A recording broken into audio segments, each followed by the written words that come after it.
for you. Okay, we're on. I don't think anybody's here, which is fine. But All right, that's good. I think we're on. We should be good. Everything should No, be fine. people are here. People are here. We have fans. We have fans? You have fans. I don't think I have fans. My dude. No. You have a bigger fan base. You stream more often. No, I just come nobody in knows and just you know. No one also, has any idea who I am. I also, well, I'll talk about this game on the show, but I saw this game a couple nights ago, and I finally bought it up last night. Is it Cuphead? I want to play Cuphead. Cuphead looks awesome, man. Like I'm not. My little brother has an Xbox One, so yeah. It's like it doesn't. It's not my cup of tea at all. Ha ha ha ha. But seriously, like that game looks so cool. All right, we'll talk more about it on the show because Cuphead's a part of one of our news articles. Yeah, it's our first story. Yes, indeed. Because I heard the internet kind of freaking out about this. Yeah, I saw this on. Do you want to just hop into it? Are we live? Yeah, we're live. I said we're live, but there's no one here. And then you were like, "Oh no, there are people here." And then we started talking about people. Oh shit! I didn't even realize we were live until. No, we're live. That's wonderful. Hey everyone, welcome to the Gaming Etc Podcast. I am one of your hosts, Wumbo. I am Nostalginator, the guy who's with Wumbo. And yeah, tonight's topic after the news segment will be games that we didn't exactly like, but other people's had a lot of praise for. We're not saying that necessarily games are bad, but we have our differing opinions on them. Sure. Which we'll get into that once we get into that. But of course, first story of the night, as you were saying before, the internet has been talking about this for the past few days. Game journalist defends at being bad at games. To be fair, this article seems a bit misleading, but and we should probably point out, not that it's necessarily relevant, but this at least is not from a site that I'm familiar with. This is not from our usual GameSpot, IGN, Polygon, Kotaku roundup. This is from the Daily Caller. Which I picked a sort of recent thing that was talking about the guy who basically recorded the 26 minutes that you can find on YouTube, right? Of him playing Cuphead. This article was sort of talking about it. So we could criticize the article. Right. Not saying there's anything wrong with the article. Just saying it's safe to assume this is someone outside of the games industry. Exactly. So but speaking of which, yeah, if you haven't heard about this game called Cuphead that's been featured at E3, God knows how many times, the game itself looks awesome. I'll go ahead and play the Twitter clip right here. So please, the game. Sorry. No, you're fine. So this is basically a journalist that was playing Cuphead. I'm not entirely sure if it was for review or for gathering footage or whatever. But it was. I think it was like at a gaming convention, and they were gathering footage just for reference. Okay. But the clip pretty much speaks for itself. Yeah. Yeah. And to give to the guy's credit, he said he wasn't really too familiar with platformers. The guy in question who recorded this, his name was Dean Takahashi. Okay. I think that's his name. And well, yeah, as you can see through his the tutorial, he's not exactly that good with platformers. And he said he's more used to Mario style platforming. Okay. That's fair. But it brought up the question, like, should people who are good with video game, or it brought up the question, like, if people are bad at video games, why are they reviewing them in the first place? Yeah, I don't know if I buy that necessarily. That's like saying I write for American Cinematographer, therefore I should be able to make good movies, you know? Here's the thing. In this guy's defense, I'm guessing he wasn't too familiar with this style of platforming or just this kind of game in particular. So yeah. And also, this wasn't a review. This was just capturing footage just for reference. If this was just a straight up review, then yeah, there is something to criticize here. But yeah, we're kind of defending the guy in this case. I don't even, if it was a review, I don't even necessarily think there's something to criticize, providing that this was not the basis for a bad review. No, this was not the basis. He said the game was difficult, and I think he wrote an article saying the game was kind of difficult, but then again, he's not too used to platformers, so right. Yeah, I mean, I think this is, you know, they shouldn't. I think they should have picked a different guy to, you know, play the game, and I forget what gaming journalism thing or game journalism website let this guy play the game because. Well, the article says that Dean Takahashi represents VentureBeat. VentureBeat. Okay. Now, I think First of all, this is clearly an example of the internet seeing someone who's not very good at something and saying, "Ha, let's point and laugh at them because we could do better." You know. Yeah, but So at this, I think the question here is, a question that I personally don't have the answer to, which is, what was this footage being used for? Was this a let's play? Was this just gathering footage as B-roll? What was this for? I think it was gathering footage or B-roll, but I might be wrong though. Yeah. The most information I got out of this, aside from reading this article, was from a video from the Know talking about this. That's where I first heard about this 3 days back. So. Okay. I just saw this on my Twitter feed. Someone had retweeted it because it was making the rounds. I do want to read the article real quick, though. Of course. So this comes from Ian Miles Chong, a contributor over at Daily Caller. It's not too much to ask for a professional to be competent at, whoops, I scrolled too much, at his or her job. Game journalists, for example, are expected to be familiar with the medium and have a modicum of skill in playing them. Just as sports journalists don't have to be professional athletes, game journalists don't have to be esports champions. Such expectations are unreasonable, and the only ones making that claim are game journalists upset that one of their own was made fun of by yours truly earlier this week. In my tweet, this is written from the author still, that has since gone viral with over 2 million impressions, I highlighted a snippet of VentureBeat Gaming contributor Dean Takahashi's painful playthrough of an upcoming video game called Cuphead. The game's wonderful 1930s-inspired art was marred by Takahashi's performance. He made the game look harder than it was and even struggled for over 2 minutes with the brief tutorial. Unable to read the on-screen instructions, Takahashi spent over a minute trying to perform a basic maneuver that, as I highlighted in another tweet, was easy enough that even a 4-year-old could figure it out after just a few seconds of watching. Here's what I'm wondering, and this may not be relevant, but the thing that stood out to me was he said, "Oh, Thunders, thank you so much for the host. How's life treating you, Thunders?" He said unable to read? Are we assuming that this was someone that English wasn't their native language? That could be a possibility. Okay. Which... So, there's also that. Yeah. Yeah. I don't know. And again, we're just grasping at straws. I don't want to say that that's the case. We don't really know too much about this. Just we've heard this becoming viral, so we're outsiders looking into this. And then the article goes on to remark about other people who commented on this, including Keemstar, which is where I stopped reading because I don't want to hear about Keemstar. I don't like Keems. Nobody likes Keemstar. Yeah, I just don't want to hear about him. No, fuck Keemstar. So, I mean, what do you think? Should game journalists, if they're going to put frontward-facing footage representing a company, should they have a minimum level of skill? Because, I mean, I wouldn't have the first idea how to play something like Dota or LoL, but I wouldn't be capturing footage for that either, because I know that I'm just not capable. Exactly. If I would, for someone who's representing your company, and say if you want, this is representing VentureBeats, which I don't really know what VentureBeats is. We can look it up. Okay, is this like it's obviously like what, a gaming article website or gaming news website? VentureBeat is the leading source for news and perspective on tech innovation. We give context to execs, entrepreneurs, and tech enthusiasts. Interesting. Okay, so it's not necessarily a gaming journalist, more like just tech journalists in general. Okay, but that falls into gaming, obviously. Yeah. So as you said the question, should this be should journalists have an understanding of gaming? The answer, yes and no. I mean, I think it comes down to what context was this clip exactly. What was like the larger video? As I said, this could have been just B-roll footage. So if this was a straight up review, then I would be not mad, but just criticize this a lot more. But at the same time, this isn't. And I mean, let's be human for a second. Who hasn't picked up a game and had a hard time with it at the beginning because they didn't understand how it worked yet? We're all human. But for a game like Cuphead, it's a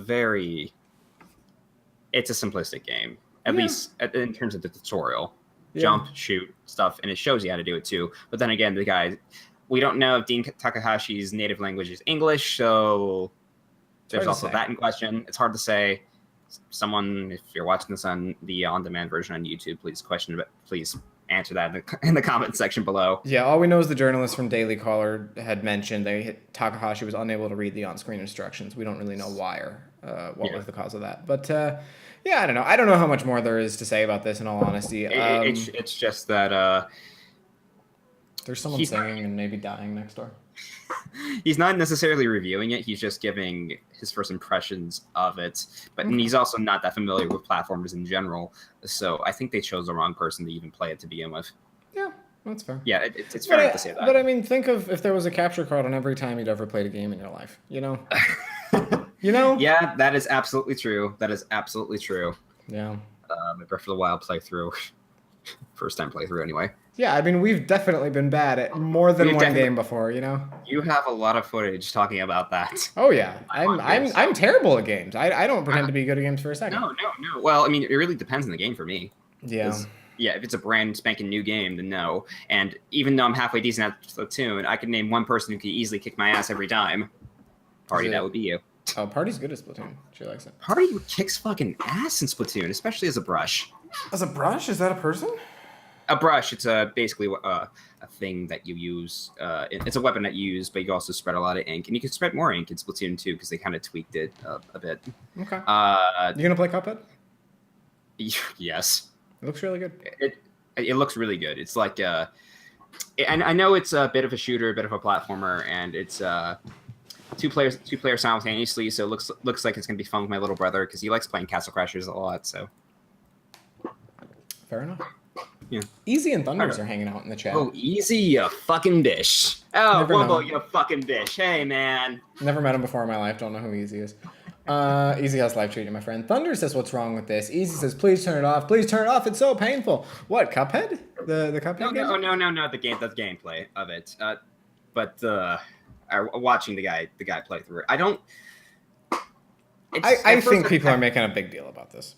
At first, I thought it was cringy, but when I read a little bit deeper into it, I didn't think it was as bad as it looks. No. People are human.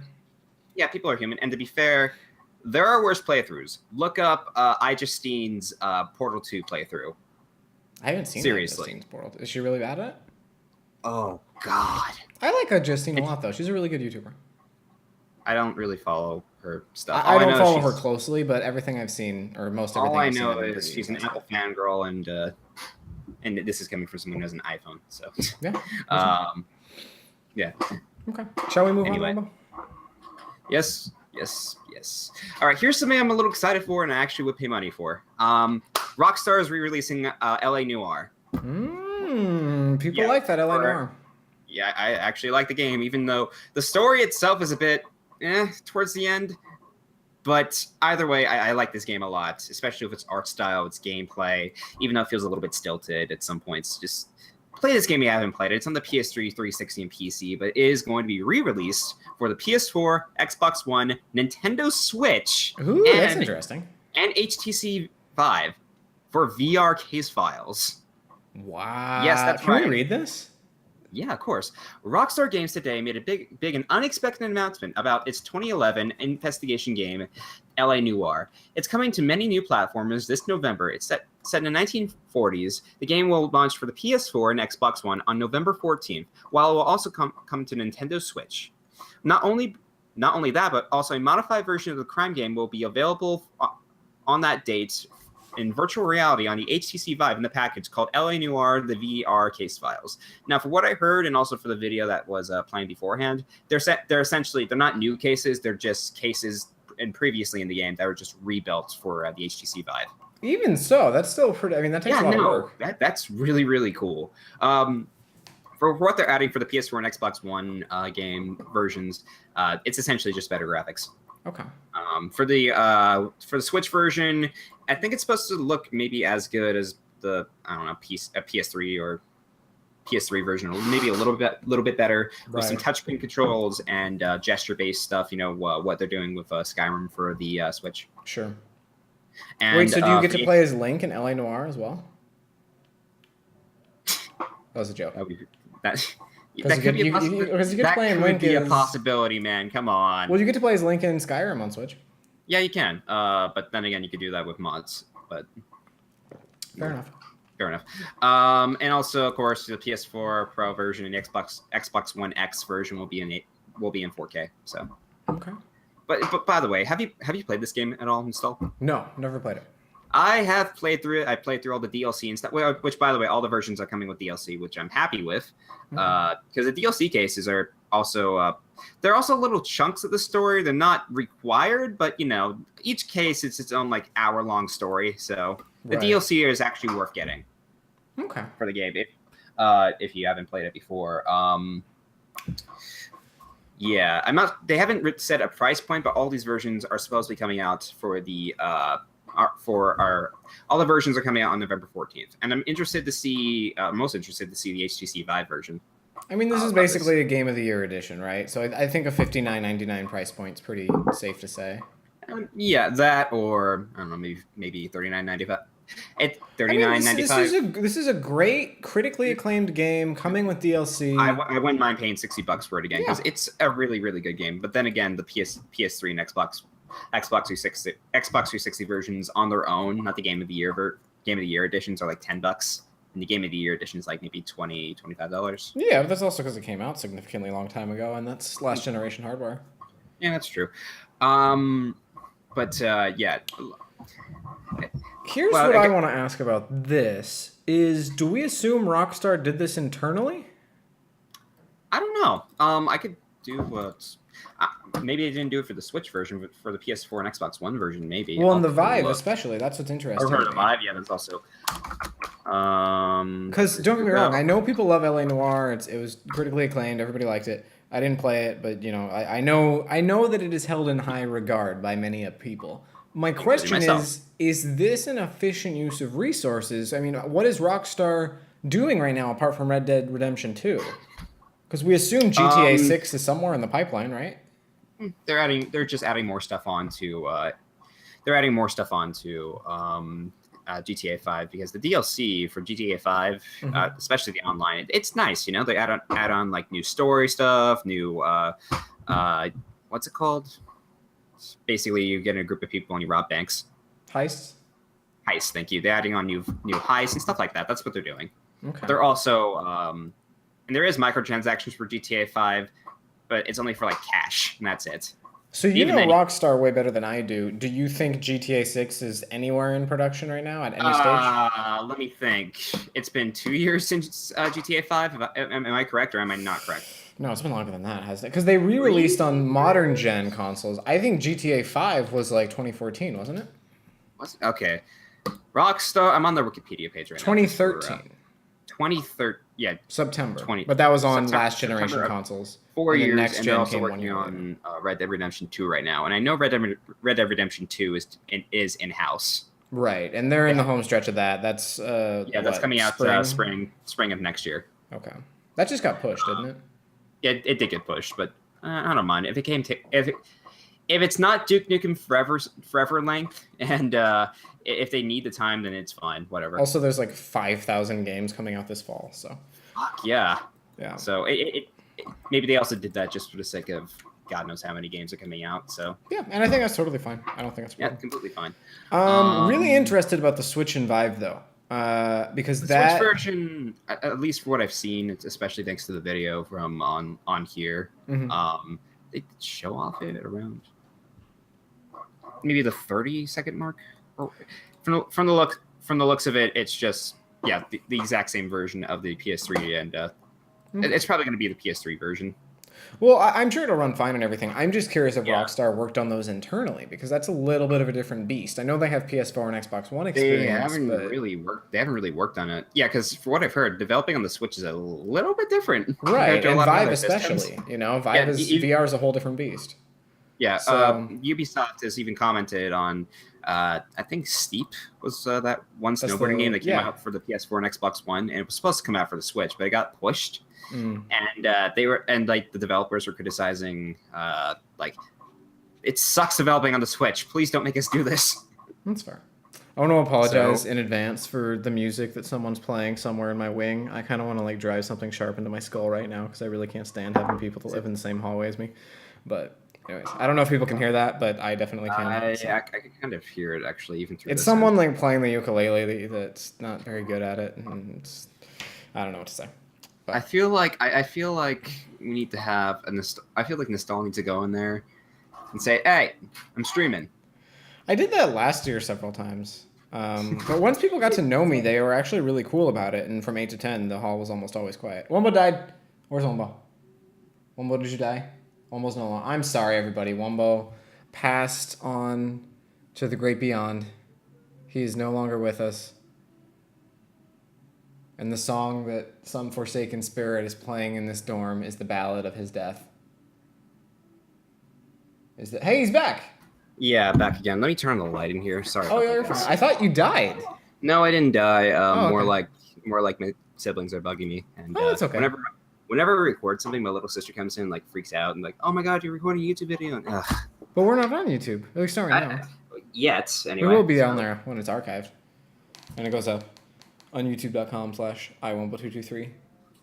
Actually, I don't know if Wumbo has the custom URL. Does Wumbo have the custom URL? Let's check. I don't tell my siblings my YouTube account. That's fair. Because they'll embarrass the crap out of me. Wumbo, did you know that when I go to youtube.com/iwumbo223, it says there's nothing there? Really now? I tried Wumbo223. Do you not have the custom URL set up? Ginger, thank you so much for the host. Oh wait, I have over 100 subscribers. I could do that now. Go get the custom URL. Go do it.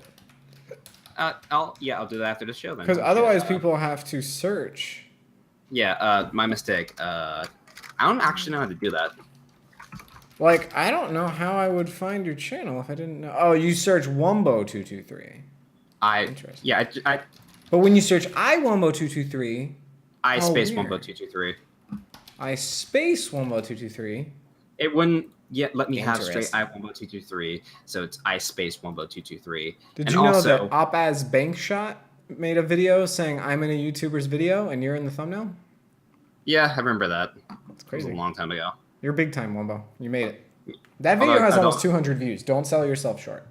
Yeah, but I also criticized him saying, hey, dude, can you put a link to my channel next time? Thank you. Oh, yeah. It's kind of... It's that double-edged sword, though, right? Of, like, you also put someone in your video, so it's like... if they knew they were in the video, then... I don't know. In that video, I said, hey, go to this channel. Link. Gotcha. I figured, they would do the same thing, but... Yeah, I don't know. Omegle's hard. It's this weird area of what is and isn't okay, and it kind of... Omegle's kind of dying out, too. What does everybody do now? What's the new big thing? I don't know. Is there a Snapchat random video feature? Because I feel like that would be like a huge privacy. I found this one app last night. It's called Hula? Or Hola? Oh. Is it in Spanish? It's not Spanish. It's essentially like Omegle, but on a phone. Okay. So, yeah, I'll take a look at it to see if it's like any good or not. But they're basically... I don't know why Omegle doesn't move to phone. I don't either. Anyway, catching up with the chat. LA Noire is good. Go buy it. Yeah. Oh, definitely. GTA 5 is released in 2013. Thank you, Thunders. Easy says he died the death of a noble bitch. Yeah, Wumbo did die. True story. I did die. True story. I'm just a ghost. Ginger, how's your day going, friend? What's happening in Ginger Star 23's world?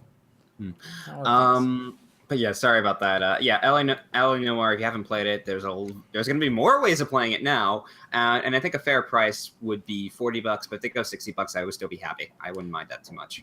Now, having not played LA Noire myself, this may be a dumb question, so I apologize in advance. But do you think we'll ever see a sequel?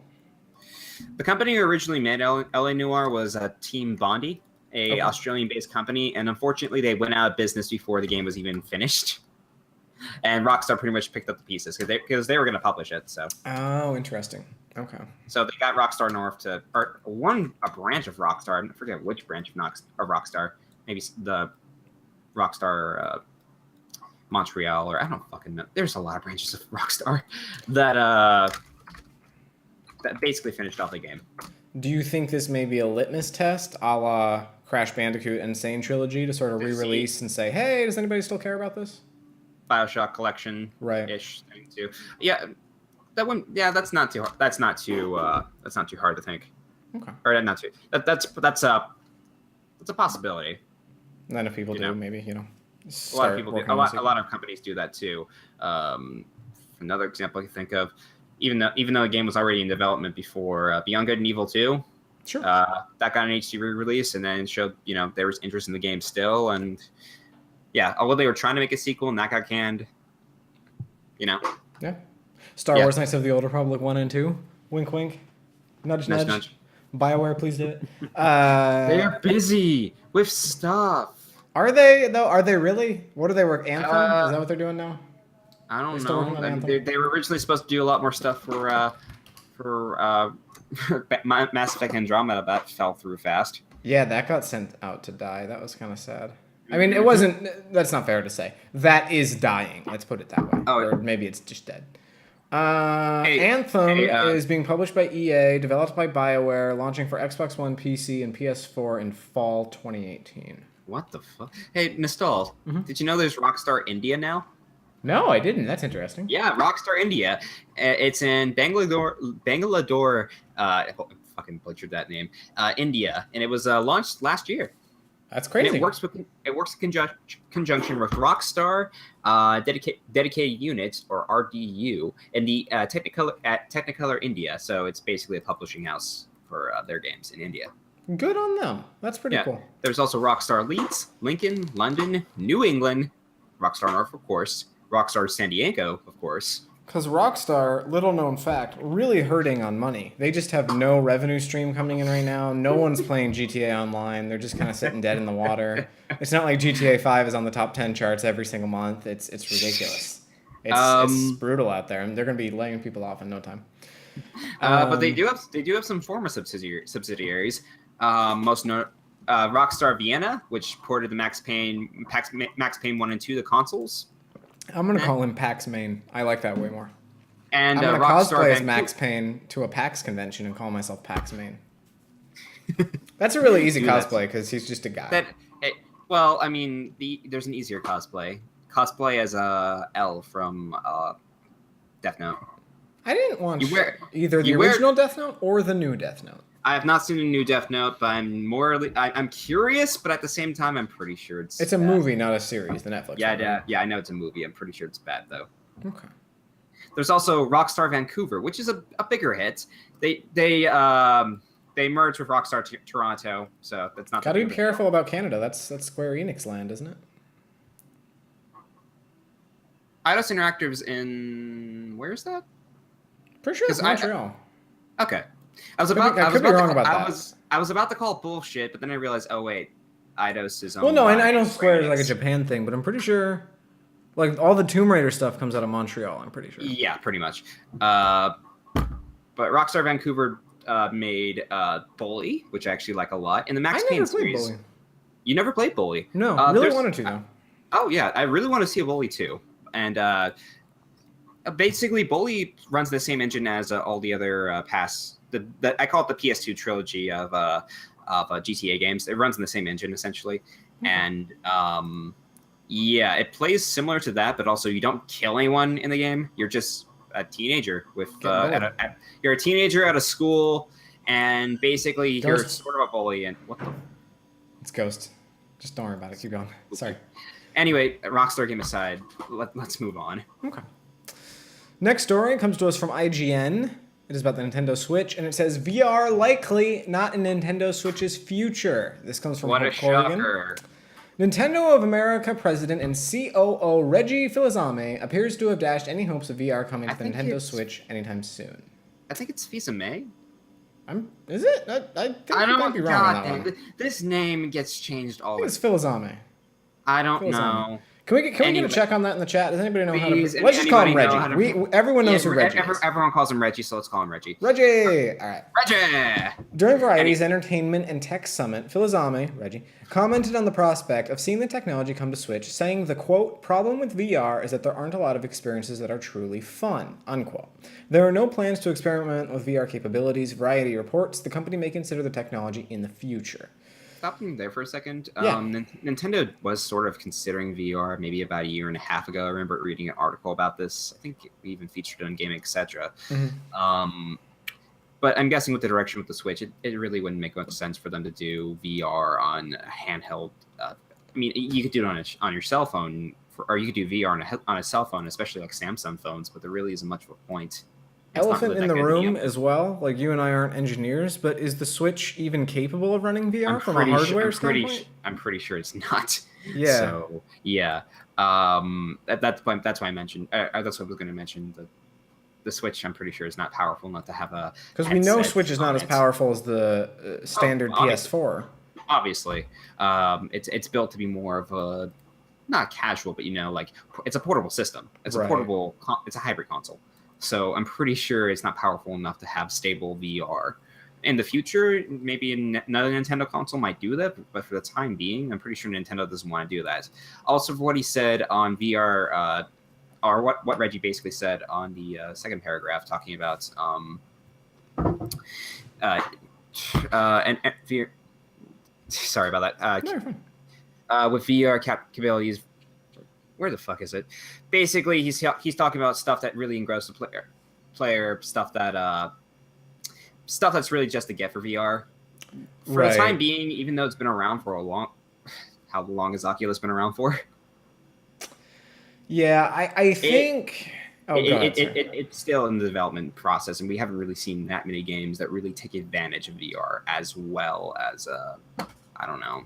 Yeah, I think you're absolutely right. I think if it were to come to Switch, it would have to be a Nintendo exclusive piece of hardware. I don't think they could bring Oculus over, or obviously Vive couldn't come over. They can't. You know, so I think it would definitely be they would have to develop something themselves, and I just don't see that happening because the Switch, frankly, is already doing so well. They don't need to. You know, for the time being, I'm pretty sure Nintendo doesn't want to try VR. They considered it in the past, but for the Switch's sake, they can't do it. Yeah. I think Sony can go off on a limb and do stuff like the PSVR because but the system's powerful enough and it's a home console. So. Well, and beyond that, they have sold so astronomically well in the PS4. They have the money there to swing and miss at some R&D projects.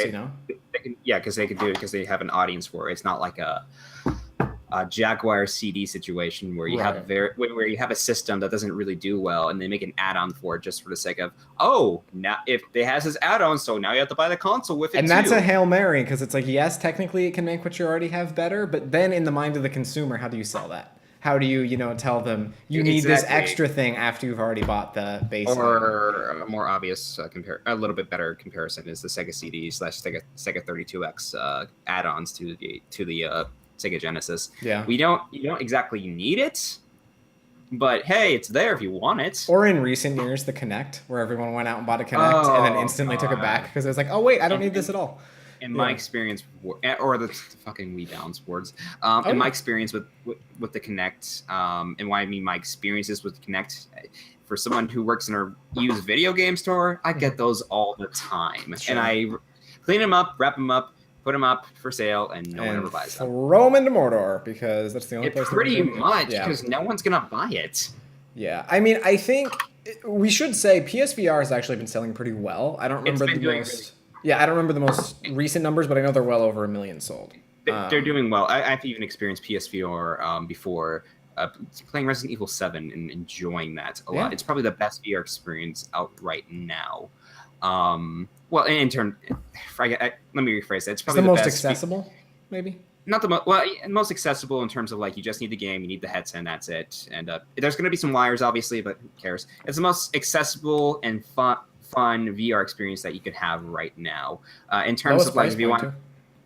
Well, the price point is less compared to, say, if you want to get a powerful PC and get an HTC Vive, because right there is probably the best VR experience you're going to get. The Vive. So, the Vive. The Vive is room scale VR too, though, and a lot of people aren't equipped for that. It's more immersive, essentially. Yeah. I keep thinking, Amazon over the summer had a sale on the Oculus for $399 with 6 games. And I had that moment where I was like, maybe I do it. Maybe this is the time. Because Oculus would be the one that I get if I'm going to get one. For considering your room situation and streaming, yeah. And I think it would be cool. But it's not. I'm not there yet. My money needs to go to other things right now. But I did think about it. Hashtag send Nostal money so he could have HTC Vive. I don't want a Vive. I want an Oculus. Because for me, my mind immediately goes to horror. Because that's one of, if not my favorite genre of gaming. Horror games. Well, so, yeah. I don't know. I just don't think it's there yet. But it's not fully there yet, but we're getting there. And in terms of Nintendo's case, I'm pretty sure they have no interest in doing it right now. In the future, with a newer console, that's a maybe, but... Yeah. Don't do it. Switch is doing great. Don't worry about it. Switch is doing not right now. Don't do it now. No reason to.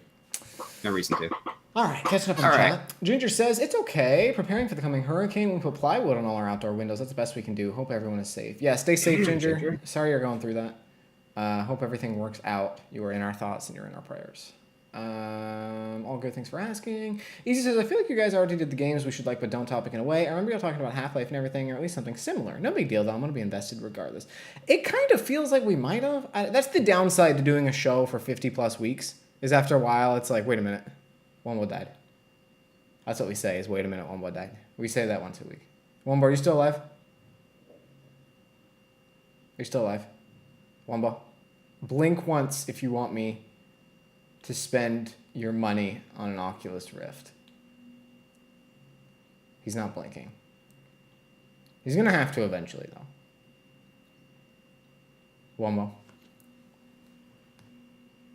Just blink once, buddy. Just once. No? Nothing? No? He's not doing it. He's not doing it, folks. He's not doing it. All right, so we'll just hang out for a few minutes while we get Wumbo back on the line. Wumbo.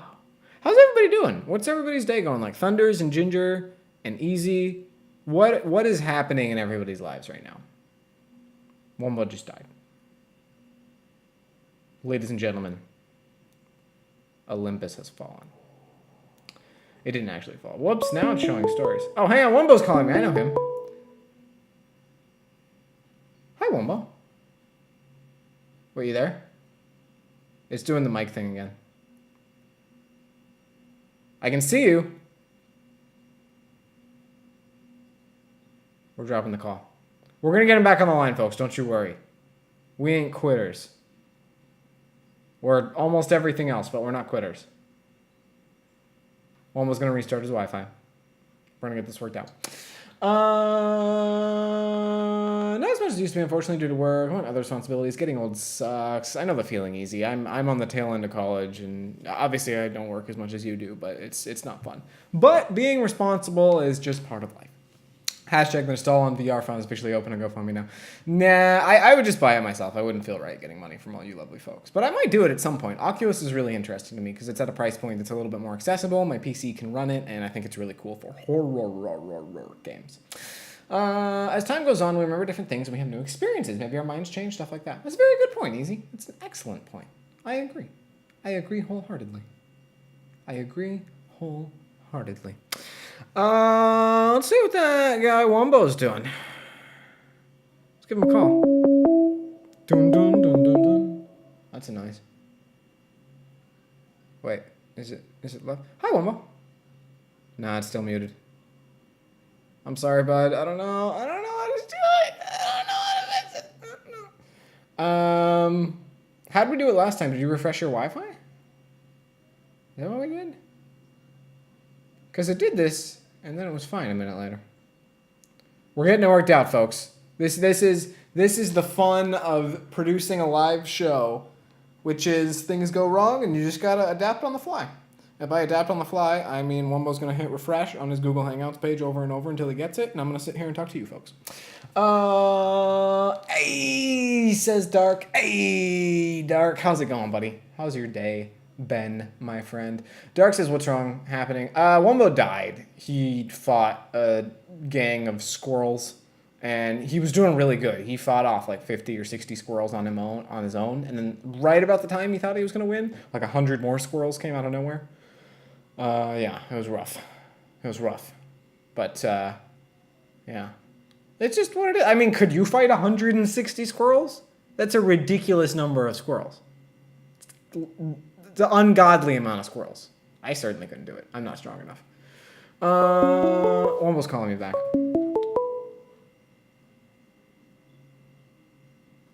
There we go. Hey, it's working. Sweet. Okay, yeah, I've been trying to call you for the past 5 minutes. That's not good. Well, you're back now. That's what matters.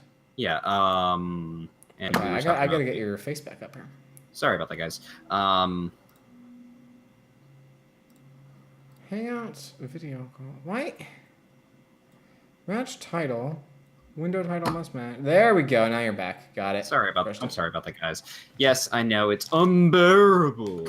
I was telling them that you were fighting squirrels, and you fought like 50 or 60 of them, and you were doing good, and then another 100 squirrels came out, and you just couldn't keep up. That seems fair enough. That seems pretty accurate to my computer situation. How many squirrels do you think you could fight? do I have a weapon on me, or am I just using my, my shoes and I'm gonna say bare hands? just bare hands. You have your normal street clothes on. You can use whatever you would have on you on an average day. You're just walking through the park, and suddenly 60 squirrels start running down from the trees and just all attacking you. Do they have rabies? No. Okay. They were all tested for rabies. Okay, so they'd be biting me a lot. Right. Not going to be easy. No, it's not going to be easy at all. I'm pretty sure I could maybe take down 10 until they try to go on me and everything, and I'd be just right. And I would just be like, nope, I don't want any furry creatures crawling on me. So it's going to be like this. To start, there's going to be 5 squirrels. Once you beat those 10. 5, then 10 are going to come after you, and then it's gonna keep going up by increments of 5. So what, 5,000 squirrels? Well, I mean, if you get that high, but that would mean that you beat 4,995 squirrels just before then. So I don't know. I don't know how many squirrels I could fight. Probably not that many. Because see, here's the thing: is they're small. That's not an easy target. Is they're really small and they're really fast. You can't stomp on them. You can't punch them. You'll probably punch the ground before you punch a squirrel. Yeah. The only thing you have is maybe if they sink their teeth or claws in, that's when you use that precious time to grab them. Yeah, and just throw them just as far as you can. I feel they seem like an animal that it wouldn't matter though. They would just land and they'd be fine. It's like a cat. You know what I mean? Yeah. I just feel like they probably. I don't know. Hard to say. I'm not going to say how to attack a squirrel because I'm probably going to sound. We're probably going to sound like psychopaths. Yeah, Pete is going to be like, we need to block that episode of Gaming Etc Podcast. Yeah. Catch up with the chat. He's watching. What's wrong? Happening? Still having trouble. Bear with us, guys. Also, I'm trying to call you, Nostal. Okay, so we got it worked out now. It's all fine. Yeah. Dark says I just ate a dill pickle, so that's a thing. Squirrels are very acrobatic too, and if their kicks won't get you, their rabies would. So the thing is, none of these squirrels we're talking about have rabies.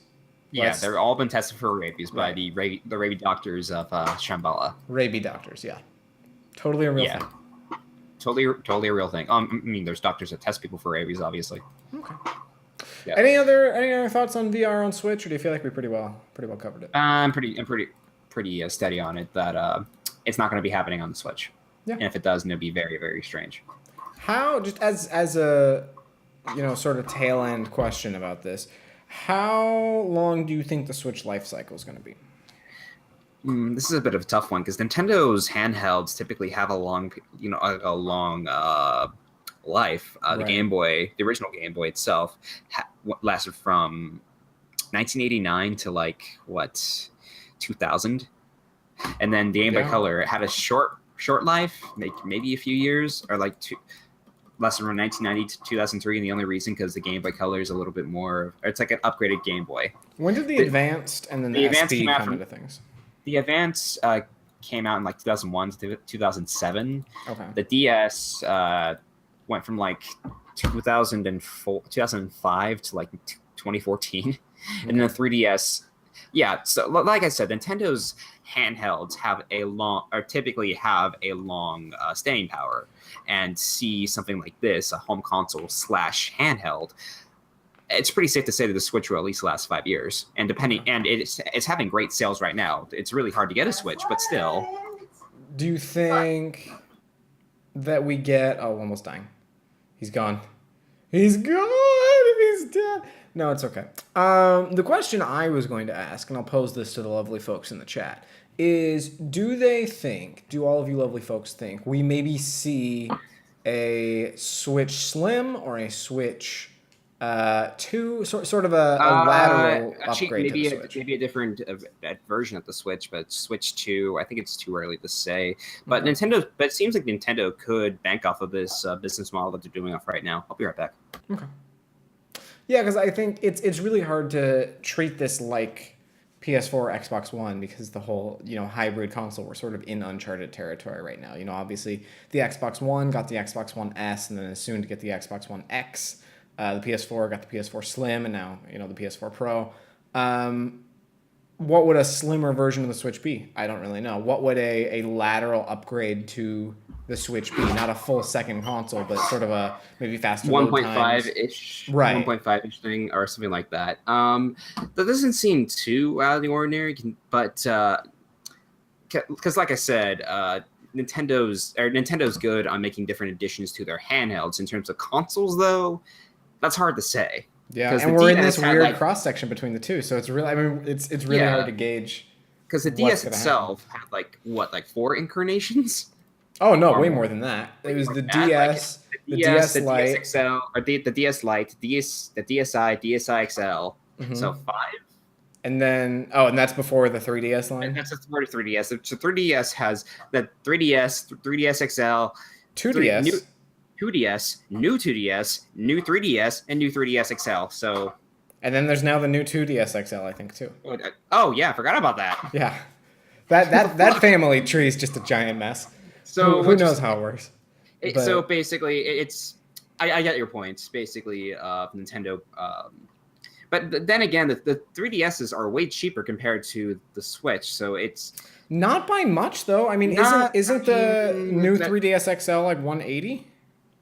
I think so, and the Switch is 300, but you also have to buy a bunch of other stuff for the Switch too. Switch also, is 249, isn't it? Or is it 300? 300. Plus, you need to buy a game, which is $60. Plus, you may need to buy some of the accessories, including the Pro Controller, which is like $60. Oh, I was thinking it was 249 this whole time. No. It's 300, and it's more if you buy. It's more if you buy it from online because scalpers. You have to get that giant. Oh, I was just thinking you have to get the giant GameStop bundle with all the stuff you don't want. $600. I avoided that like the plague. That's probably good. Wumbo, I think when I will get the Switch is probably when Pokemon comes to it. I think that probably. Well, I mean, Pokken Tournament. Don't pretend. But I mean, that's a Pokemon game, and actually does have a little bit of a presence in the esports. I'm sure people like it, but that is definitely not my kind of game. That is definitely not a Pokemon game. I know. Yeah. Not a proper Pokemon game. No, I got your point. But I think when Pokemon Stars becomes, rumored to be a thing, when that's released, I think is probably one I'll have to break down and get a Switch because I love the idea. And you love your Switch. Miles loves his Switch. It's getting great feedback, has been since it launched. And if it has a Pokemon game on there, then it's just like a definite buy for you because I know you love your Pokemon. So yeah, for sure. The problem is right now there's just nothing on it that I can't play somewhere else. There's nothing that I want to play on it that I can't play somewhere else. Oh, well, in that case, yeah. Yeah. I mean, there's ARMS. You could play that. That's exclusive. I'm gonna buy my Switch just for ARMS, and I'm never gonna play any other game on it. That's a good game though. Just the online team. Yeah, but that's not a console seller. Yeah, that's true. All right. Do you want to move on? Sure. All right. Here's a story that I thought was a little bit funny. South Park: The Fractured But Whole, 2 words there, has a skin control difficulty setting. This was pretty funny. This is something. Yeah. As Eric Cartman says fluently in the 5-minute and 40-second mark in this video, this doesn't affect combat, just every other aspect of your whole life. So you and I were talking a little bit about this before the show. And, I was seeing if this was okay to even talk about on the show. Right. And you and I had a little bit of a casual, not bad, but a little bit of a disagreement in terms of how we interpreted this article. How did you find it? Yeah. I just found Polygon to be maybe a little bit. I'm not gonna say reading too deep into it because they get a quote from a book from I do believe from a sci-fi piece from a book called "Straight White Male: The Lowest Difficulty There Is." But isn't that kind of what this is saying? Not straight white male, just skin tone. Also, let's read the article. So this comes to us by Allegra Frank over at Polygon. South Park: The Fractured But Whole does a very on-brand thing with its character creator's difficulty setting slider based on Eurogamer's playthrough of the upcoming role-playing game. Characters become dark-skinned on the hardest end of the spectrum, a cosmetic effect meant as a bit of a social satire. The goof appears around 5-minute 40-second mark in the video. Wumbo just read that. To quote Eric Cartman, "Don't worry, this doesn't affect combat, just every other aspect of your whole life." Unquote. South Park: The Fractured But Whole's difficulty slider reminds us of a piece by sci-fi author John Scalzi from back in 2012 called "Straight White Male: The Lowest Difficulty Setting There Is." Quote, "This means that the default behaviors for almost all the non-player characters in the game are easier on you than they would be otherwise," Scalzi wrote. "The default barriers for completions of quests are lower. Your leveling up thresholds come more quickly. You automatically gain entry to some parts of the map that others have to work for. The game is easier to play automatically, and when you need help, by default, it's easier to get." Look, the reason why I'm a little bit about this, because I think they're just reading a little bit too deep on this goof. in terms of gameplay. I personally disagree. I think this is a really smart social commentary.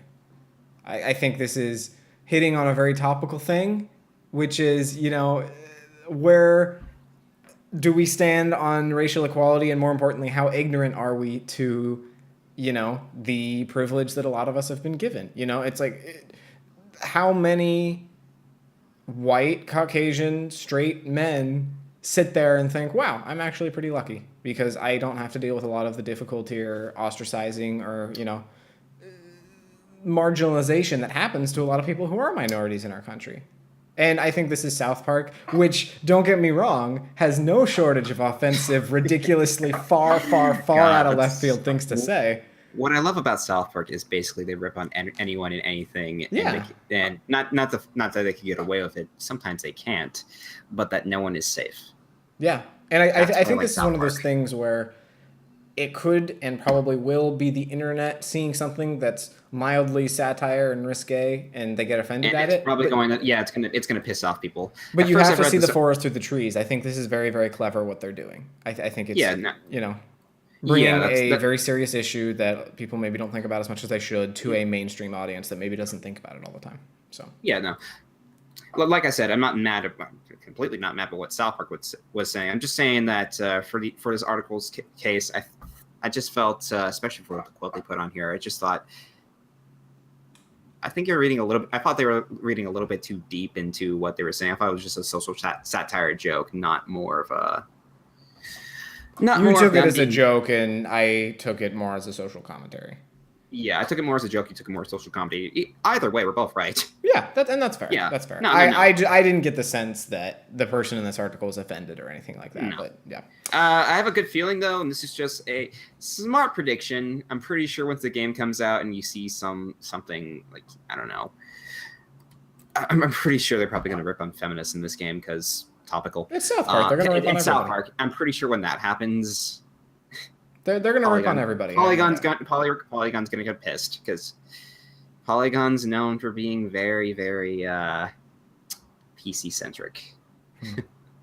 What do you think about this coming out in October? You think that's true? That's next month. This game has been I'm excited for this game. I've been excited for this game. It was supposed to come out in April. Didn't come out. Supposed to come out this summer. Didn't come out. That's next month. We should be hearing about it going gold pretty soon. I hope so. I want this game to come out. I enjoyed the Stick of Truth, so yeah, please play this game. Okay. I don't know.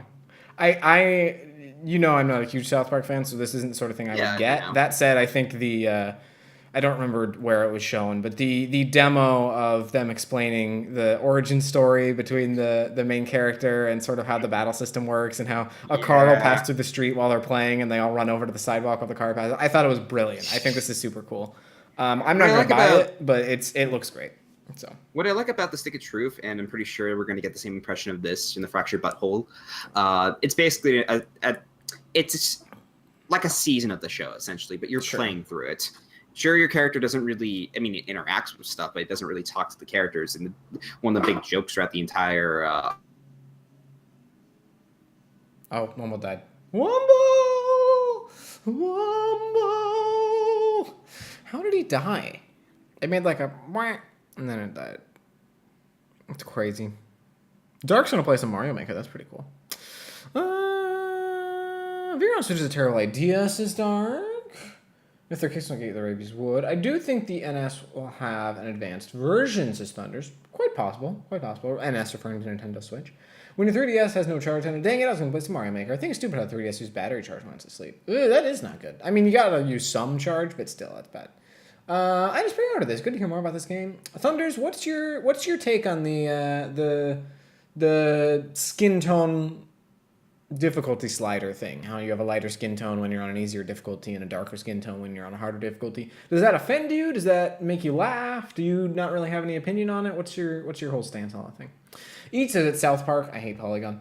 I personally don't have anything wrong with Polygon. I know there is something of a stigma or a controversy around Polygon and how they report their news. I personally have not found that to be the case, but I also don't get my news from them very often. I mostly do my stuff through IGN. So we're going to try and get Wumbo back on the line here. Let's see if we can get him back.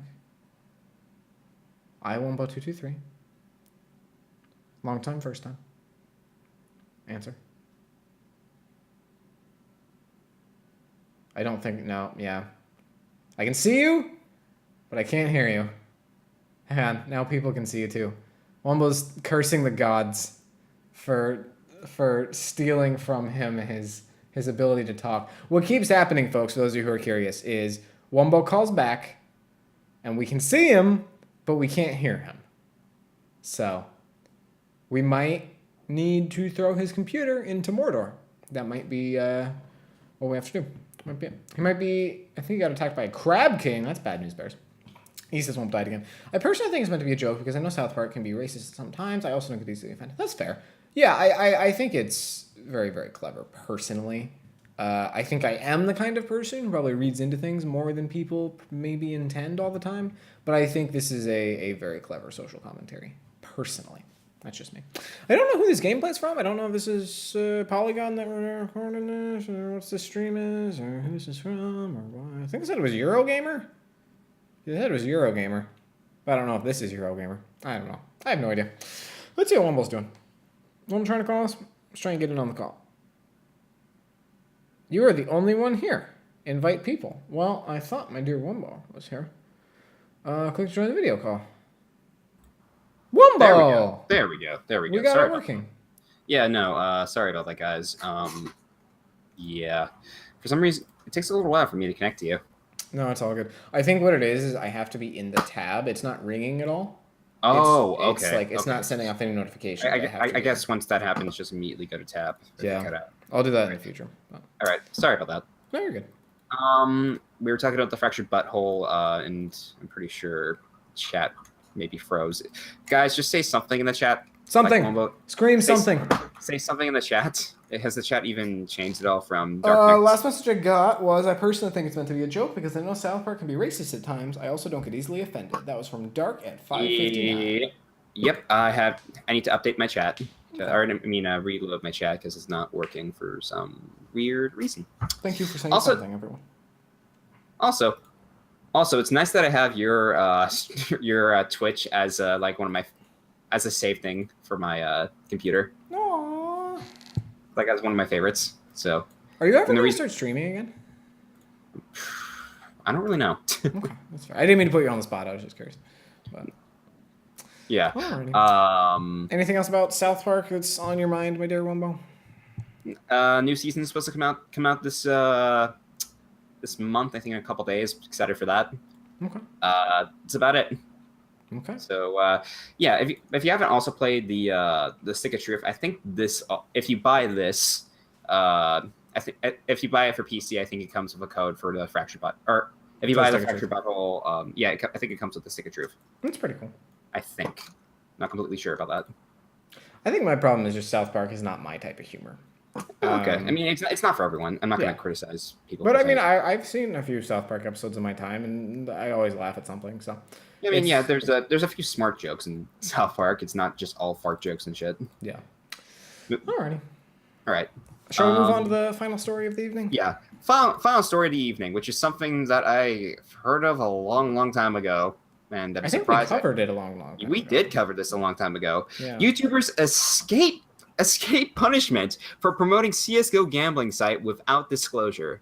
Now, in case you're wondering, the two YouTubers in question are T. Martin or Trevor Martin and Thomas Pro Syndicate Castle. And I said this once we covered this. I used to be a fan of Syndicate back in the day, like fucking 2010 or something, when he was doing just Call of Duty Zombies. It was weird to hear about this, and I was surprised to see that he was still doing YouTubing. Yeah. Yeah. Anyway, going into the article itself, two YouTubers who promoted their own Counter-Strike Global Offensive gambling website without disclosure for their sake in it will not be punished by the U.S. Federal Trade Commission. Trevor T. Martin and Thomas Pro Syndicate Castle produced videos of themselves winning valuable CSGO items via CSGOLotto.com, which is pretty, I think it's now defunct, obviously. A website they owned but did not disclose without their connection to, without their connection to until after investigations in 2016 by fellow YouTubers Honor to the Call and H3H3. Which anybody a fan of H3H3 Productions in here? I'm not, but I have a question. The fellow YouTubers were the ones who investigated them? Yes. Not just the YouTubers, but it got the attention of it got the YouTuber of it got the attention of basically the government to say, hey, this is not legit. Okay. It was basically just saying, hey, report these assholes, and they did. But yeah, I think in the and I think I. Sorry, I'm stuttering. I think in H3H3's video, they showed like ownership of the company and stuff like that, and of course, Trevor and Thomas's names show up in like who's the CEO, who's the CFO, and stuff like that. Okay. So yeah, I've never even heard of Honor to the Call before, but yeah. By the way, support Ethan and Ela. They're awesome, please. And they also won their case with that one asshole. So this next paragraph's kind of interesting. It says, after an investigation, the FTC has decided not to impose any fines on Martin and Castle. Which is surprising. Yeah, who have instead agreed to disclose any endorsements going forward. Future breaches of this agreement will lead to a $40,000 fine for every infraction. Notably, the FTC's decision does not require Martin and Castle to admit any wrongdoing over the pair's promotion. They clearly did something wrong here. Right, they own the company. They're promoting their own company. They're not saying that it's their own company, and they're basically cheating their own system so they can win cool stuff on this thing. And CS:GO Lotto in general, or gambling in CS:GO is a huge gray spot in legal. At best, yeah. At best, it's a huge gray spot. At worst, it's like completely illegal, especially with kids. Right. So the regulator that talks to Rolling Stone on behalf of the FTC says, quote, the goal of the FTC isn't to be a punitive or draconian agency. We're here to educate consumers about new markets. It sounds like they're taking a very soft stance on this. It does. Because this website was known for like kids like under, I think the limit was like 13, or you have to be 13 or older just for gambling, or just for gambling items in this, which by the way, in America, at least, that's illegal. Yeah. Yeah, I think you have to be at least 21 to gamble. So I think it's 18 in Washington, but point taken. Depends on the state. It really does. But either way, 18 to 21, that's the range for gambling in America. Right. So, yeah, that just seems a little bit wrong. Yeah, I mean, it's hard. It's really hard to say. They obviously did something wrong here. Well, and I think it should be noted, CSGO, is that rated M or teen? It's rated M, right? Well, I want to say it's rated M, but I don't play CSGO, so I really don't know. Me neither. CSGO is rated... You ever just try and look something up, and it should be a super easy thing, and then it just doesn't show up? Age rating, parental guide, ESRB, just look up ESRB. Yeah. I think we talked about this last time, and so I don't want to, say this too much. But basically, this, I think, is an issue of parents not really knowing what their kids are doing online very much. That's also true. And you shouldn't gamble, but, it's also parents' job to be responsible for their children. And it's really hard with this because, is this gambling? I don't know. I think the spirit of gambling is there, but is it enough there to have this federally regulated? I don't know the answer to that. It's a really small market to say for CS:GO, but it's also straight up gambling. Yeah. So you're gambling items so you can get better items, and you pay money so you can get these. You use in-game money, real world money to get these in-game items, so you could gamble them away for something else. You're not using straight up money, but you're not using money straight up, but you're using stuff that's bought by money to get whatever the hell you want. If you went to the Strip in Vegas, went into a casino, and you were betting on blackjack with World of Warcraft items, is that gambling? It's weird. It's a really complicated question. It's a very complicated gray spot, and if we had Storm step in here, I'm pretty sure he could explain this better to us. Storm just knows everything. Storm knows everything we're retaining to this. Yeah. He was the first one to even talk about this to us. I don't think this is going away, though. I think we're going to keep hearing about it. No, we're going to be hearing about this, and I'm pretty sure Valve has a lot to say about this too. Yeah. And they have, actually. Well, because this is bad PR for them, I think. This is definitely bad PR for one of their most popular games to this day. So, yeah. Okay. I don't really have any other thoughts about this. You? Me neither. I just think that the two guys who did this, I really think they should at least have some, like a fine at least. Come on, guys. I mean, it isn't obviously it isn't all your fault, but at the same time, you made the website. You false promoted it. You didn't say that you were involved with the website at all, so it's kind of. I mean, unless I misread this, they weren't issued a cease and desist or anything like that. It was just that they have to disclose if they're going to promote it in the future, right? That was the only quote unquote punishment. Mm-hmm. Yeah, I don't know. I just find it to be a little bit strange and a little bit too like it's just a slap in the hand. That's about it. I do want to draw attention to one thing lower in the article. It says, in addition, the FTC's report. Oh wait, no, hang on. In addition, the FTC's report of sales. Oh yeah, just talking about sales from the website. FTC's report states that Martin Casale also ran an influencer program, which paid other YouTubers between $2,500 and $55,000 to promote CSGO Lotto while avoiding saying anything negative about the site. That's pretty under the table shady right there. Yeah, that is. CSGO. Let me see. Since skins are not legal currency in themselves, the skin gambling industry has not until now been regulated as tightly as traditional casinos and bookmakers. I'm just calling it Team Martin and Pro Syndicate's audience, which share a total of 13 million users, include children leading the pairs of promotion of gambling sites, drawing for further criticism, which I mentioned beforehand. I don't know, man. This whole thing just feels dirty to me. It's yeah. And I'll be the first to admit I'm not very knowledgeable about this. I don't play CSGO, nor do I gamble. But sorry. No, you're fine. But this just doesn't feel right to me. I'm not really knowledgeable in CSGO either, but I do know how. I do know it has a lot of a lot of skins and stuff that basically people pay money for. So it's essentially like hats and TF2. Oh, I love hats in TF2 though. But you don't gamble them. That's true. I don't. Yeah. Well, give it a year, see what happens. Yeah. Who knows? Well, TF2. Everybody went over to Overwatch now. It's sad. Nobody plays TF2 anymore. Yeah, that's also true. But. All right, shall we catch up on the chat and then take off? Well, not take off. We got to hop into our games for a little bit, but of course. I need to reload the chat beforehand, so you're fine. Our buddy Loose Intelligence is here. Loose Intel, how's life? Hey, Jacob, how you doing, bud? Awesome, the Awesome Gamer is also here. Hello, good sir, Wumbo and Nostal. Hello, Awesome. How are you doing tonight, my dear friend? So, Wumbo, we got a topic of the show tonight, and that is games we should like but don't. Do you want to start us off?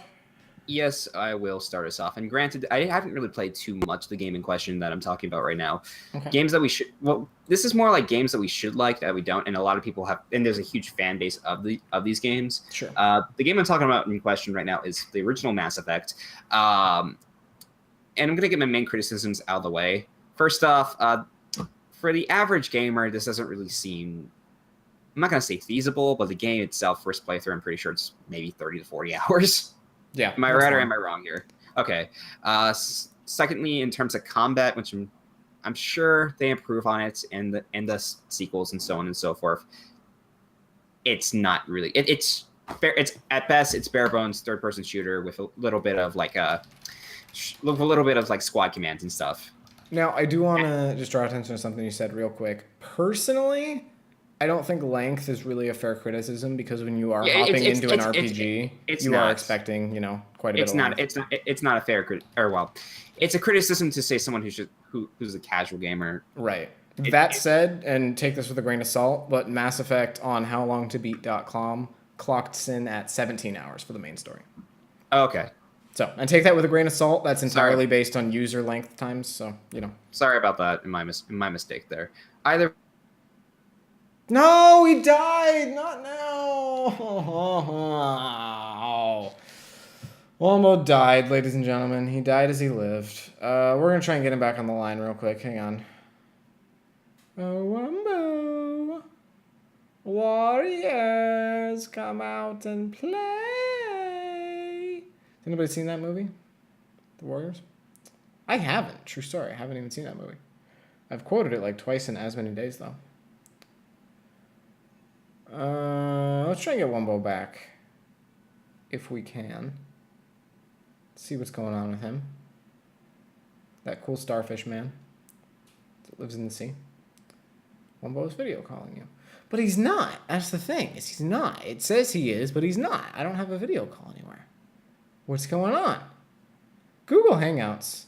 Folks, I'll tell you what. Mass Effect is Wumbo's game. Yeah, easy. I personally agree with Wumbo on a lot of the things that he's saying thus far, though. I also didn't care for Mass Effect 1 very much from what I played. I played about 6 hours. Let's see if I can get Wumbo back on the line. We're trying, folks. We're trying. Technical difficulties. Technical difficulties.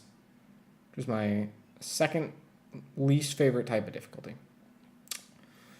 Let's see. He's not calling me back yet. See what happens. We're trying to get him on the line, folks. It's going to be okay. We'll get him back. We'll get him back. It says he's video calling me, but it's not. We moved away from Skype because Skype had too many problems. But here we are. Waiting on Nostal to answer. Nostal. Wumbo, I don't have... I'm not getting a call from you. I'm not getting one, buddy.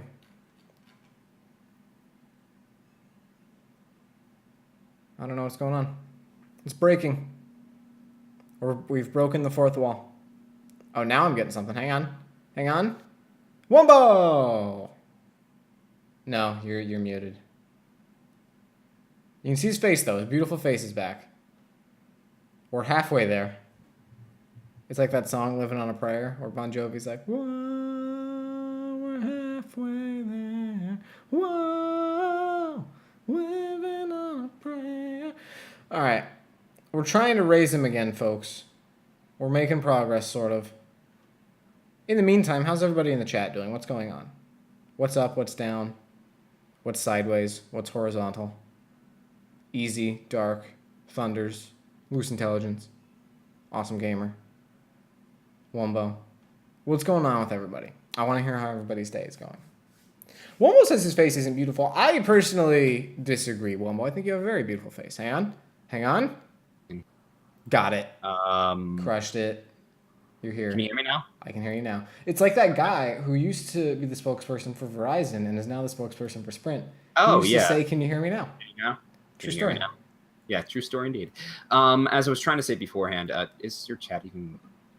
People say something in the chat. The last message I have from you is it's not beautiful. Oh, in that case, it's working. Basically, what were you talking about beforehand before I... Oh, I was just filling for time. Okay. Well, also, I played... Going back to Mass Effect, and we were talking about, like I said, in my defense, say for someone who's a little bit busy with a bunch of crap. Sure. Yeah, but that isn't a true criticism. That's just more of a me problem. So, right. Well, and for the record, I'm totally there with you. It's the reason I don't play Skyrim or Breath of the Wild or World of Warcraft or all these games that everybody loves. It's because when I have the time. I don't have 200 hours. Yeah. Exactly. Yeah. Or I could play. If I want to play something casually for maybe like half an hour or something, I play maybe Splatoon or something because each match is like 3 minutes long. Right. Yeah. And that's not a knock to the game itself. One thing I don't like about this version of Mass Effect, because I played the PC version, and in case you don't know, they fucked with the controls. Can confirm, PC version is real hard to play. Do not play the PC version of Mass Effect. And also, have you tried playing it with a controller? Yes, I did try to optimize it with a controller. How did it work? Did not work. Did not work whatsoever. Yeah, maybe it's only for Mass Effect 1. I don't know. But, and I'm pretty sure there's mods out there that could fix this. But the controls, what they did with, or the keyboard and mouse controls, what they did for Mass Effect 3. I'm not going to say it's flat out terrible because that would be kind of mean to say. Right. But it just feels flat out wrong. Really? Yeah. What's weird is Mass Effect 3 and Andromeda, a lot of people did play on PC. Maybe they finally learned how to optimize PC correctly. That's fair. That's fair. Yeah. But then again, BioWare has been doing PC games for God knows how long, so it's strange that but also Mass Effect was originally made for an exclusive for the 360, so right. It was made to be a console exclusive first and foremost.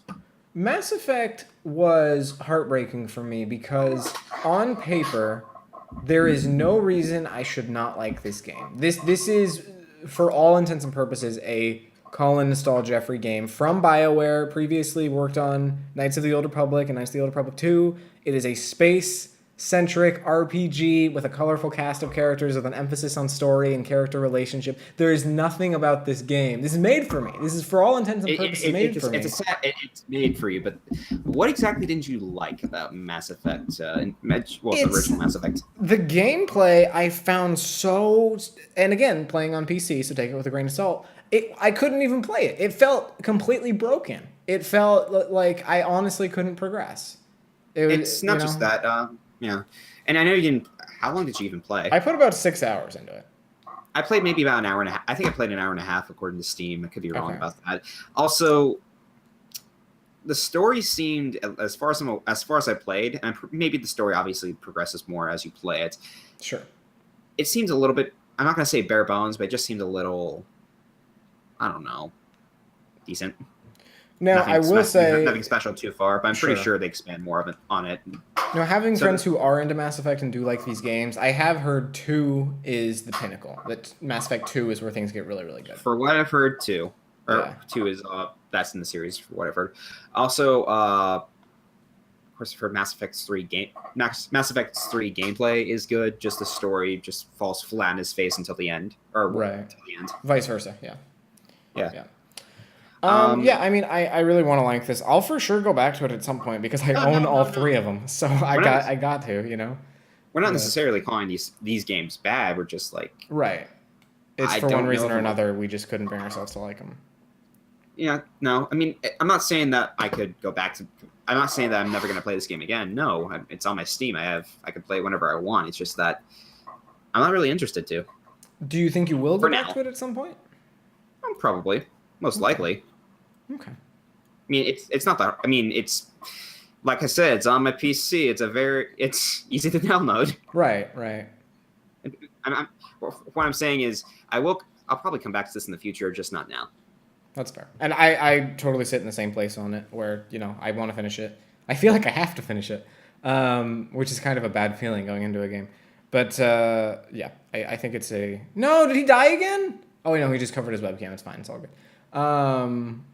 Yeah, I will finish this game at some point, but my experience with it up until now has not been good. That said, I've heard it's gotten better with Mass Effects 2 and 3, and playing those at some point should hopefully be okay. Dark says they did a page on my Egypt project today. Nice! How's the Egypt project going, Dark? Are you liking it? Are you having a good time with it? Is it turning out well? Hopefully it is. Let us know. We are waiting with bated breath.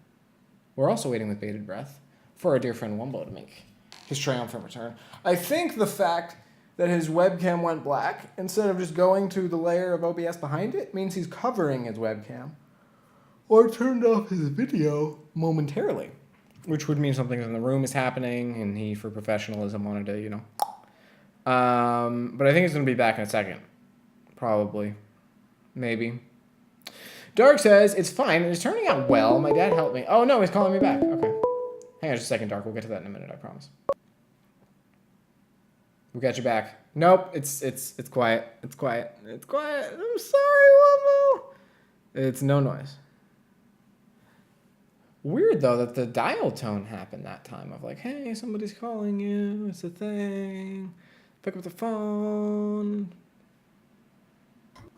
It's capturing my microphone. It's supposed to. Okay, I can hear you. Okay, yeah, no. There we go. What's weird is the times that your voice isn't there, the dial tone does go off on my end. And the times that your voice is there, I don't get the notification. That's weird. Yeah, it's super strange. Huh. Dark is working on an Egypt project, and he said it's fine. It is turning out well. My dad helps me out a lot, and I love him for it. Aw, okay. That's really cool, Dark. That's nice. That's awesome, Dark. Mass Effect. Overall, though, like I said, I'll come back to this series eventually if I want to stick my teeth into the series, because I heard the story does get better, obviously, as we go along. Do you want to make a late year resolution with me? late year resolution of playing Mass Effect? You and I should both have it finished before 2018. Before 2018? Yeah, so we have the next 3.5 months. So next 3.5 months, we'll dedicate ourselves to playing Mass Effect. Not even all of them. We need to finish one. Mass Effect 1 before the end of the year. You want to do it? No, that seems fair. Yeah, okay. And then Okay. we'll give our thoughts about Mass Effect. Well, we'll hold each other to it because I think this has got to be a game when we're both playing on PC and it's kind of crappy that we got to have someone to share the misery with a little bit. So I think we'll just pull each other through it because I really do want to finish it because I know Mass that Effect 1 more time stories. Yeah, no kidding. Because there's so many people that love it. You know, there are so many big Mass Effect fans out there, and I want to be a part of that, even if I'm super late to the game. But I think I just need someone who knows how painful it is to play on PC. And the elephant in the room right now, Andromeda. Sure. Yeah, I don't think I'll play Andromeda. I'm really just interested in the original trilogy, honestly. Yeah, because as we said in the said over here, Andromeda is pretty much dead now. So. Yeah, they made a statement that they're not updating it any further. The most recent update they put out is the very last one. Yeah, Andromeda's dead, which is kind of sad to see. Yeah, it's sad to see, but you know, that is what it is. Oh well. Any closing thoughts on Mass Effect, Wumbo? I guess I'll try. I guess I will try to finish it with you by the end of 2017. All right, we're gonna do it, folks. We're gonna finish it. We're gonna do it. All right, so Wumbo, I don't have too much to say about this game because it's very similar to my thoughts on Mass Effect, which is the game's Arkham Asylum. Control. Yeah, it's Batman Arkham Asylum. Yeah. Okay. A little. Do you mind if I talk about it? No, go for it. Okay. I distinctly remember the night you bought this and streamed it for the very first time, and you hating it. Yeah. And why you hated it? Because you complained about the controls a lot on the PC, and I kept saying, no, this is a great game, but what I didn't know was the keyboard and mouse controls in this game are garbage. Very, very bad. And a little thing too, as far as I'm aware, I don't think Rocksteady did this port. I think they outsourced it to another company. Alert the warden. I can't confirm about this. I can tell you that's exactly what happened on Arkham Knight, and it's broken for like 6 months. It's no broken. I think it's better now. I heard it's better now, but it still has problems. I mean, every PC. But yeah, it was just very much like Mass Effect that I know I should like this game. I love Batman, I love superheroes, I love fighting games. This is a good length, good story, colorful cast of characters. This all sounds great. I get excited just talking about it because I should like it. There's no reason I shouldn't like it. But the game just played so poorly for me. And you know, I get it. You know, if I had a $400 or $300 laptop that had a bottom of the graphics card and this game wasn't running, I get that. But I have a $2,000 game PC. This should run great. This is a 2008 game, 2007 game. Yeah, it's 2008. Sure.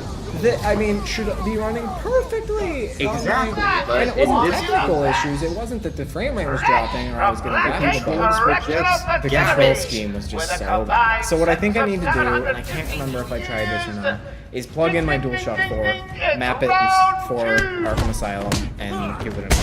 So again, same thing as Mass Effect. I own all 3 of them. Oh, okay. You I feel like I have to. I don't have Arkham Knight. I have Arkham Asylum, City, and Origins. Origins. I forgot about Origins. Yeah. By the way, you have a PS4 Slim, right?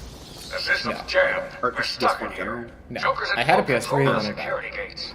Oh, I was gonna say, hey, PS4 Slim, maybe it's a little... Let him know what's happened. Actually, you're in college, never mind.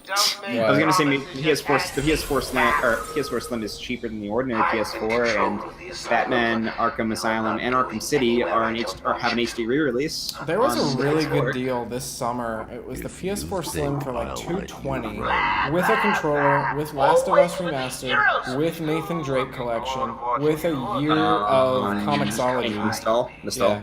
Turn on the audio for the gameplay. Oh crap! It's on. Whoops. Thank you, chat. Thank you, chat. Oh, Thank you, chat. My bad. We fucked up. Oh no, not we. It was totally me. It was 100% me. Sorry, folks. I'm dumb. Thank you, chat. Thank you. I will say, thank you, Dark. In my defense, OBS completely changed their thing because it used to be when you imported a video clip, you automatically got the sound functionality. Now you only get the sound functionality if the layer is visible, which I don't like at all. Because that basically means you can only control the sound once you're ready to play it, which I don't like. Chat, could you even hear what we were saying beforehand? I guarantee you they probably couldn't. Should be fine now. Sorry, everybody. My We bad. need to repeat ourselves. I was being dumb. Dude, you're fine. It's an honest mistake that we've all done before, so. But yeah, OBS. Including myself multiple times. I'm mad at OBS for this new thing we're doing. I don't blame you. Okay, they couldn't really hear us, so I think we need to repeat ourselves. Yeah, so I started playing this game on the PC knowing or hoping I was going to love it because I love Batman, I love superheroes, I love, sort of these action-adventure fighting games. And because of the control scheme, it just almost was unplayable. The keyboard controls are just so bad. I want to give it another go because I own Arkham Asylum, Arkham City, and Arkham Origins. Yeah, you're right about that. I also should say, I also mentioned the HD remaster that was released for Xbox One, PS4. Right. So if you're interested in that. I also, I was going to mention, did this game even have any? Did this version of Arkham Asylum have any controller support at all? Like you said. I don't know. I can check though. You could possibly mod the game for that happening. I'd be surprised if most Steam games these days have at least partial controller support. Okay. Let's see. Arkham Asylum Game of the Year edition. It says partial controller support. With the exception of Mass Effect, that has no controller support. None, really? As far as I'm aware, I haven't checked in a while. I'm pretty sure the PC version of Mass Effect doesn't have controller support. Could be wrong though. And I also said that the PC version of this game was outsourced to another company. That could also be true. I'll look it up right now to see if that's right or not. Wouldn't surprise me. Yeah, I'm not seeing any controller support for Mass Effect. Asylum, Wikipedia, 10 out of 10 on Steam. Which is weird to me. Rocksteady Studios, just straight up Rocksteady Studios. Okay. So yeah, I mean, like Mass Effect, I think I will go back to it at some point because I feel like I have to. Do. I really enjoy Batman Arkham Asylum and Arkham City. I've not played Origins and I have not played Night yet, but I've seen some really good stuff with Night. Origins though is kind of iffy, and Night has a problem with using the Batmobile too much. What? Everybody loved those tank battles, I heard. Yeah, but I'll go back to it at some point, probably on stream, because if nothing else, it makes for a good rage fest. Definitely. Just try to see if there's any controller support at all. Like maybe I'll look into it, yeah. If it's possible to mod the game for controller support, you may have to go that route. Yeah, I'll look into it. But any closing thoughts you have about Arkham Asylum? Great game on console. Okay, fair enough. Fair enough. Alrighty, Wumbo, well, we're at the bottom of the show here. What is it that we do at the bottom of the show? We usually go at the bottom of the barrel of the gaming industry by looking at really shitty commercials from the 90s. Ooh, that sounds fun. Do you want to look at one tonight?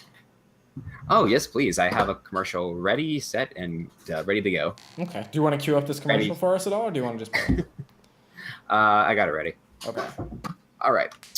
This is Spyro. Spyro. Remember Spyro, everyone? Yeah, he's that little orange bandicoot that runs away from boulders. Sure, he's a Skylander now, in case you're wondering. He is a Skylander. So is that little orange bandicoot that runs away from boulders. Yeah, that little orange bandicoot is also a Skylander, too. What a world we live in, man. 2017. I mean, they're both owned by Activision, and in case you're wondering, Vicarious Visions, who I think made Skylanders, also made the Crash Insane trilogy. So, did they port that out to Vicarious? I didn't know. Interesting. They were the ones who did it, so... I knew it wasn't done Naughty Dog internally, but that's interesting. Yeah, no. So, yeah, Spyro, which I hope to see an HD re-release of Spyro, considering that, the Insane Trilogy did really well. So, would you believe me when I say I've never played a Spyro game? No, I would believe you. Okay. Yeah, it was one of those things I always knew of it, but I never actually played it myself. I played when I first played Spyro was around maybe when I was 6 or 7. I found like a PS1 copy of one of my dad's friends. Gotcha. And played maybe the first few levels, and that's about it. I eventually played the full game, the full first game anyway. I have not played the sequels. So. Okay. Yeah. Alrighty, well, we got a commercial for the PlayStation 1 Spyro the Dragon here. You want to go ahead? Ready for some weirdness, guys? All right, I'm ready. All right. Hit play in 5, 4, 3, 2, 1, play. Oh, that classic PlayStation logo. Store's closed. Store's closed, huh? Is that a sheep? Yes, that's a sheep. I love that little dragon. Oh, I'm so The way glad. he blows fire at sheep like me. This is an official protest. I am an anti-Spyro activist. Genghis, come. What'd you say? You're toast. Help me, baby. Okay, I love What? the really. Just what? Like, what did I miss? Yeah, okay. A little bit of context, and they don't even explain this in the commercial. You could kill sheep in the game by burning them with your fire breath. That's pretty messed up, Wumbo. It's a very cartoony game. Very. I mean, I cartoony. guess you can do that in Metal Gear Solid 5. You can just kill sheep. Yeah, I don't know. Yeah, either way, it's they didn't really do a good job of explaining that in this commercial. Either way. Yeah, I just was like, okay, this sheep is handcuffing himself to a shelf for some reason. I don't really if you understand don't know anything about Spyro, then this is a very confusing commercial. If you do know anything about the first Spyro game, then this is really weird. Yeah. Either way, it's a really weird commercial. And the really weird puppet sheep face and bad CGI from Spyro that didn't even read the lips properly. It was like... That was painful to watch. It really was. It really was painful to watch, which that's why it shows it for... Question for you. If a sentient animal commits a crime and is aware that it's doing it, do we bring animal police out for that or human police? Because if a human commits a crime, the giraffes don't come out to stop him. No, that's true. But then again, there are no sentient giraffes yet. Dun dun dun dun. Okay. If our giraffe overlords are watching this 40 years from now, we are very sorry. Real talk though, if there was a creature that was going to take over the world, it's totally giraffes. Seriously, why giraffes? Because giraffes? They're like 50 feet tall, and they just act like they don't care about anything, but secretly they're plotting. They're going to be ready. With their hooves, right? Hooves. Sure. Whoa. I'm trying to make a Jurassic Park here joke here, and I can't think of it. Imagine if you remade Jurassic Park, but instead of dinosaurs, it's just giraffes. That'd be great. I'm pretty sure someone's thought of that. That'd be awesome. God, Jurassic Park. Well, Wumbo, this has been a pleasure as always. Oh, definitely. Aside from the technical difficulties and stuff. I mean, but yeah, you know. Yeah, I mean, it happens. Of course, it ends right there. Of all the places to... Couldn't you have just made it 60 more seconds, Google Hangouts? 60 more seconds. That's all we were asking for. I want to apologize again to Dark Easy and anyone else who was here that had the Batman Arkham Asylum audio way too loud and couldn't hear us. That was my own fault. OBS is doing this new thing on the newest update where you can't adjust a clip's audio until the clip is actually playing. And so I thought it was fine because the Mass Effect one was fine, and then the second I play it, it's like totally messed up. But I want to thank everybody for being here. We're gonna get Wumbo on the line one more time just to close out. Hopefully, question mark. I'm getting a call from him. I don't know. We might try and just end the show. I'm not sure what's going on.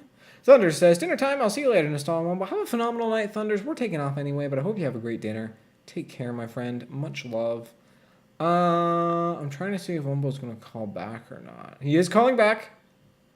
Does he have audio? I don't have audio. Okay. We're going to get him on just to say goodbye. Just to say goodbye, folks. We're going to get it back. Answer? Yep, audio. Crushed it. As I was trying to say before I got cut out, it's a typical episode of Game Etc. when there's something going wrong. Isn't that ironic that literally we have like 60 seconds of the show left and Google Hangouts is like, right now is when I'm going to crap the bed. It's going to be right now. What we need to do is next show, if we remember, we should time how long it goes for and see if it dies. Because it feels like it's dying at fairly regular intervals. At least to me. But yeah, the longest we had it was 40 minutes from like 5 to 5:40, and then it cut out. Yeah. And then after that, it's been like every 20 minutes. So weird. Alrighty. Yeah, very weird. Sorry about that, guys. No, it's nobody's fault. It's just, it is what it is. Yeah. Anyway, I think it's time to end the show. It's time to end the show. Well, ladies and gentlemen, this has been another episode of the Gaming Etc podcast. Thank you all so much for being here. I will be back in 1 hour and 22 minutes from now, right here on twitch.tv/nostalgiator, playing The Walking Dead Season 3, Episode 5, the thrilling conclusion to the game we've been playing all week. So if you want to come hang out for that, should be a good time. As always, Gaming Etc is every Saturday at Saturday at 5. I was going with the 5 and the I and the I, and I was like, Friday? No, it's actually 5. 5 p.m. Pacific time on Saturday. So we'll be doing another episode next week. Should be a hoot. Wumbo's webcam died, but usually that means he's covering something, so I don't know if he's still here or not. Maybe he's dead. I don't know. What's going on? Oh, Wumbo's calling me on the iPhone. Wumbo, you're on the Gaming Etc podcast. That's very, very odd ending. Are we still live? We're technically still live. I don't know if anyone's watching it, but yeah, we're still live. Yeah, that's wonderful. Okay. I guess we'll end it off right here because my computer froze. Oh, that's not good. It went black, and I assumed sometimes you do that when you cover your webcam, like when someone walks into the room, so I assumed maybe that's what happened. But No. Just, okay, then Logitech just crashed. Oh, that's not good. All right, well, I pretty much outroed us already. Do you wanna take us home? Yeah, might as well.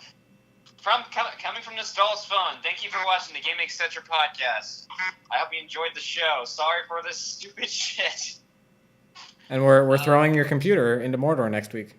No, that's a maybe, actually, if I have the money for a new one. Anyway, if you enjoyed the show, please support us by subscribing to me, subscribing to Nostal, support Nostal on Twitch, follow us on Twitter. If you want to be a guest on the show, like contact us on Twitter, or if you're a friend of ours, just ask. And that's really about it.